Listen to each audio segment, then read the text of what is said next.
Welcome.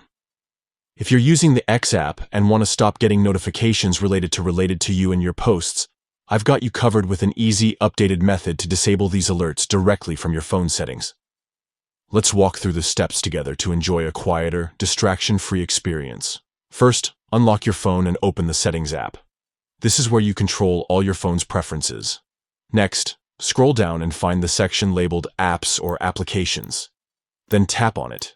This will show you a list of all the apps installed on your phone. Look through the list and find the X app. Tap on it to open the app-specific settings. Inside the X app settings, you'll see an option called Notifications. Tap on that to enter the notification controls for X. Now, you'll want to dive deeper by tapping on Notification Categories. This is where X categorizes different types of notifications it sends you.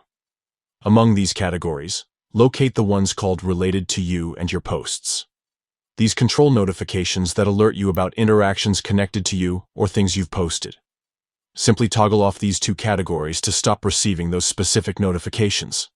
After toggling these off, your phone will no longer bother you with notifications about related activity or posts you've made on X.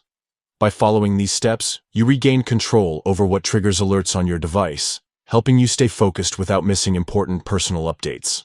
And that's it. With just a few taps, you can manage your notifications in a way that suits you better, keeping your phone experience more peaceful. Thanks for watching. Thanks for